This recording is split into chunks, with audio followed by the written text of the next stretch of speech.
இன்றைய செய்திகள். சவுதியின் அனைத்து துறைகளிலும் வரும் செவ்வாய்க்கிழமை முதல் டிஜிட்டல் பண பரிவர்த்தனை ஆரம்பமாகிறது. இதற்கான தயாரிப்புகளை செய்ய வேண்டும் என்று அமைச்சகம் அறிவிப்பு செய்துள்ளது. நாட்டின் அனைத்து வியாபார துறைகளும் டிஜிட்டல் பண பரிவர்த்தனையில் மாற வேண்டும் என்பதற்கான அரசின் நடவடிக்கையாக இது பார்க்கப்படுகிறது. ஆகஸ்ட் மாதத்தில் அனைத்து சில்லறை வர்த்தக துறைகளிலும் டிஜிட்டல் பண பரிவர்த்தனை ஆரம்பமாகும் என்று தொழில்துறை அமைச்சகம் முன்னமே அறிவிப்பு வெளியிட்டிருந்தது. இதனுடைய தயாரிப்புகள் இறுதி கட்டத்தை தொட்டுவிட்டதாக அமைச்சகம் தெரிவித்துள்ளது. அனைத்து நிறுவனங்களுக்கும் இதன் வழிமுறைகள் தெரிவிக்கப்பட்டிருந்த நிலையில் வரும் செவ்வாய்க்கிழமை முதல் இது நடைமுறைக்கு வருவதாக தெரிவிக்கப்பட்டுள்ளது. சிறுக நடைமுறைப்படுத்தப்பட்டிருந்த இந்த டிஜிட்டல் பரிவர்த்தனை முறை இனி முதல் சூப்பர் மார்க்கெட்டுகள், குரோசரி நிறுவனங்கள், ரெஸ்டாரண்ட்டுகள், கஃபேக்கள் என அனைத்து துறைகளிலும் பயன்பாட்டுக்கு வருகிறது. இதற்கான அனைத்து முன் நடவடிக்கைகளை மேற்கொள்ள வேண்டும் என்று சவுதி அரேபிய மானிட்டரிங் அத்தாரிட்டி நாட்டின் அனைத்து வங்கிகளுக்கும் அறிக்கை வெளியிட்டிருந்தது குறிப்பிடத்தக்கது. சவுதி அரேபியாவில் 9 துறைகளில் சோதனைகள் ஆரம்பமானது. சட்டத்தை பின்பற்றாத நிறுவனங்களுக்கு எதிராக கடும் நடவடிக்கைகள் மேற்கொள்ளப்படும் என்று அமைச்சகம் தெரிவித்துள்ளது. இந்த புதிய நடைமுறை அடிப்படையில் சவுதிகளின் பணியிடங்கள் 50% வரை அதிகரிக்கும் என்றும் அமைச்சகம் எதிர்பார்க்கிறது. கழிந்த வியாழக்கிழமை முதல் 9 துறைகளில் சவுதி நாட்டவர்களின் அதிகாரத்தை 80% வரை உயர்த்தி அறிவிப்பு வெளியிருந்தது. அதைத் தொடங்கி நேற்று தலைநகரமான ரியாத்தில் பரிசோதனைகள் ஆரம்பமானது. 168 நிறுவனங்களில் நடத்தப்பட்ட பரிசோதனைகளின் அடிப்படையில் 7 நிறுவனங்களின் மீது சட்ட நடவடிக்கையும் 111 நிறுவனங்களுக்கு வார்னிங் நோட்டீஸும் கொடுக்கப்பட்டுள்ளது. இதற்கு முன் இந்த துறைகளில் 18% சவுதி நாட்டவர்கள் இருக்க வேண்டும் என்ற அறிவிப்பு இருந்திருந்தது. அந்நேரங்களில் 21,000 சவுதி நாட்டவர்கள் இந்த துறைகளில் வேலையில் அமர்ந்திருந்தனர். தற்போது இது 70% ஆக்கப்பட்ட சூழ்நிலையில் 35,000 சவுதி நாட்டவர்களுக்கு வேலைவாய்ப்புகள் கிடைக்கும் என்றும் அமைச்சகம் எதிர்பார்க்கிறது. இதன் அடிப்படையில் public relation manager, cashier, marketing manager, sales manager, supervisor, நிறுவன மேலாளர், மார்க்கெட்டிங் ஸ்பெஷலிஸ்ட், காஃபி மேக்கர் ஆகிய பணிகளில் சவுதி நாட்டவர்களை நியமிக்க வேண்டும். இதன் அடிப்படையில் இந்த துறையில் வேலை செய்யும் சவுதி நாட்டவர்களின் எண்ணிக்கை 50% வரை உயரும் என்று அந்த அமைச்சகம் எதிர்பார்க்கிறது. சவுதியில் அனைத்து பொதுத்துறை ஊழியர்களும் ஆகஸ்ட் 30 பணிக்கு திரும்ப வேண்டும்.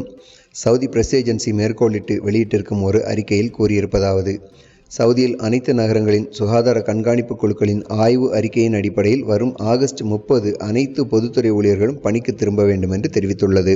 இருப்பினும் சில நிபந்தனைகள் அடிப்படையில் இது செயல்படுத்தப்படும் என்றும் தெரிவித்துள்ளது. முதலாவதாக, தொலைதூரத்தில் பணிபுரிபவர்களின் சதவிகிதம் நிறுவனத்தின் மொத்த ஊழியர்களின் சதவீதத்தில் 25% அதிகமாக இருக்கக்கூடாது.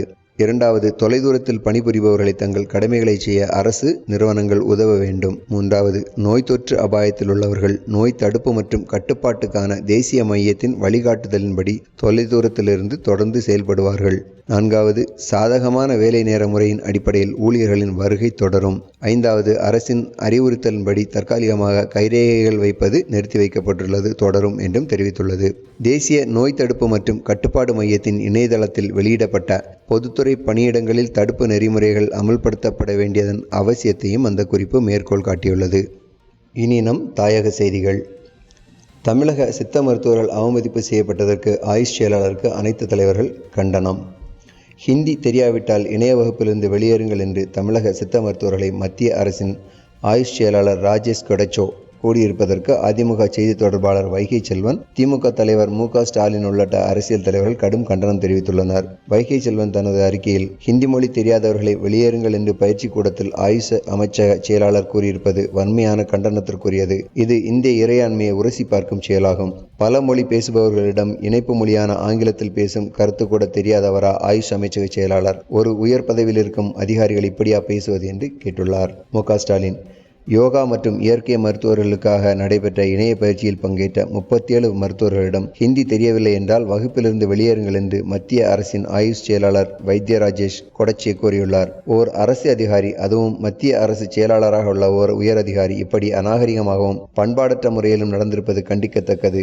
அந்த அதிகாரிகள் மீது பிரதமர் நரேந்திர மோடி கடும் நடவடிக்கை எடுக்க வேண்டும் என்று தெரிவித்துள்ளார்.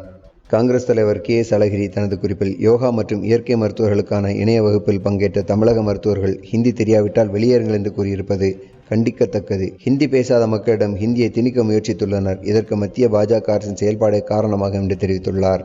மதிமுக தலைவர் திரு வைகோ அவர்கள், தமிழக மருத்துவர்களை ஆயுஷ் மருத்துவ செயலாளர் அவமதித்த செயல் வரம்பு மீறலின் உச்சகட்டமாகும். இந்த சம்பவம் இந்திய ஒருமைப்பாட்டுக்கு ஆபத்தானது என்று தெரிவித்துள்ளார். முன்னாள் எம்எல்ஏ நிஜாமுதீன் தெரிவிக்கையில், தமிழக மருத்துவர்களை மத்திய ஆயுஷ் செயலாளர் அவமதித்துள்ளார். ஹிந்தி வெறியிலான அவரது இந்த செயல் வன்மையாக கண்டிக்கத்தக்கது என்று தெரிவித்துள்ளார். ரஃபேல் ஒப்பந்தம் மூலம் இந்திய கருவூலத்திலிருந்து பணம் திருடப்பட்டிருக்கிறது என்று ராகுல் காந்தி புதிய குற்றச்சாட்டை தெரிவித்துள்ளார். ரஃபேல் போர் விமானங்கள் வாங்க ஏற்பட்ட ஒப்பந்தம் மூலம் இந்திய கருவூலத்திலிருந்து பணம் திருடப்பட்டுள்ளது என்று காங்கிரஸ் எம்பி ராகுல் காந்தி புதிய குற்றச்சாட்டை முன்வைத்துள்ளார். பிரான்ஸ் நாட்டின் டெசால்ட் நிறுவனத்திடமிருந்து 36 ரஃபேல் போர் விமானங்களை வாங்க மேற்கொள்ளப்பட்ட ஒப்பந்தத்தில் ஊழல் நடைபெற்றதாக காங்கிரஸ் எம்பி ராகுல் காந்தி தொடர்ந்து குற்றம் சாட்டி வருகிறார். கடந்த 2019 மக்களவைத் தேர்தல் பிரச்சாரத்தின் போதும் பாஜகவுக்கு எதிராக இந்த குற்றச்சாட்டை முன்வைத்து காங்கிரஸ் கட்சி பிரச்சாரம் செய்தது குறிப்பிடத்தக்கது. இந்த நிலையில் இந்த ஒப்பந்தம் தொடர்பாக புதிய குற்றச்சாட்டை ராகுல் காந்தி எம்பி இப்போது முன்வைத்துள்ளார். இது தொடர்பாக பத்திரிகை செய்தி ஒன்றை குறிப்பிட்டு தனது கட்டுரை பக்கத்தில் அவர் சனிக்கிழமை வெளியிட்டுள்ள பதிவில், ரஃபேல் போர் விமான விவகாரம் தொடர்பாக தலைமை கணக்கு தணிக்கை ஆணையர் தாக்கல் செய்த அறிக்கையில் அந்த போர் விமானங்கள் வாங்குவதற்கான ஒப்பந்தம் குறித்த விவரங்கள் இடம்பெறவில்லை. ரஃபேல் மூலம் இந்திய கருவூலத்திலிருந்து பணம் திருடப்பட்டுள்ளது என்று அவர் கூறியுள்ளார். மேலும் உண்மை ஒன்று பாதைகள் பல என்ற மகாத்மா காந்தியின் வார்த்தைகளையும் அந்த கட்டுரை பக்கத்தில் ராகுல் காந்தி மேற்கோள் காட்டியுள்ளார். நடப்பு கல்வியாண்டிலேயே OBC பிரிவு மாணவர்களுக்கான 50% இடஒதுக்கீடு தேவை என்று அதிமுக உச்சநீதிமன்றத்தில் மேல்முறையீடு செய்துள்ளது. ரஃபேல் குறித்த விவரங்கள் நாடாளுமன்றத்தின் அடுத்த கூட்டத்தொடரில் தாக்கல் செய்யப்படும் என்று மத்திய நிதித்துறை அமைச்சர் நிர்மலா சீதாராமன் தெரிவித்துள்ளார். இதுகுறித்து ட்விட்டர் பக்கத்தில் அவர் பதிவிட்டுள்ளார். கொரோனா வைரஸில் ஏற்படும் மரபணு மாற்றங்கள் தொடர்பாக அதிக அளவில் ஆராய்ச்சிகள் தேவை என்று உலக சுகாதார அமைப்பு தெரிவித்துள்ளது. கோவிட்-19 காலகட்டத்தில் தேர்தல்களை நடத்துவதற்கான வழிகாட்டி நெறிமுறைகளை இந்திய தேர்தல் ஆணையம் வெளியிட்டுள்ளது. கோவிட்-19 காலகட்டத்தில் பொது தேர்தல், இடைத்தேர்தல் நடத்துவதற்கான விரிவான வழிகாட்டி நெறிமுறைகளுக்கு இந்திய தேர்தல் ஆணையம் அனுமதி அளித்துள்ளது. வழிகாட்டி நெறிமுறைகளின் முக்கிய அம்சங்களாக வேட்பாளரோடு செல்லக்கூடிய நபர்களின் எண்ணிக்கை மற்றும் வேட்புமனுவின் போது அனுமதிக்கப்படும் வாகனங்களின் எண்ணிக்கை குறித்த விதிமுறைகளை தேர்தல் ஆணையம் திருத்தியுள்ளது.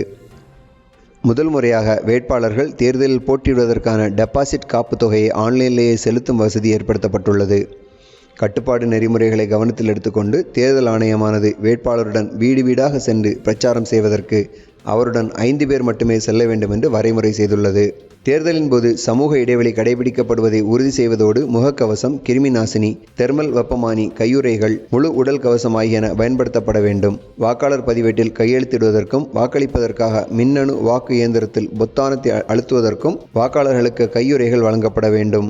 சம்பந்தப்பட்ட மாநிலங்கள், யூனியன் பிரதேசங்கள் தலைமை தேர்தல் அதிகாரிகள் உள்ளூர் நிலைமையை கணக்கில் எடுத்துக்கொண்டும் இந்த வழிகாட்டி நெறிமுறைகளின்படியும் முன்னெச்சரிக்கை நடவடிக்கைகள் மற்றும் முன்னேற்பாடுகள் குறித்து மாநிலம், மாவட்டம், AC தேர்தல் செயல் திட்டங்களை விரிவாக தயாரிக்க வேண்டும் என்றும் அந்த திட்ட அறிக்கையில் குறிப்பிடப்பட்டுள்ளது.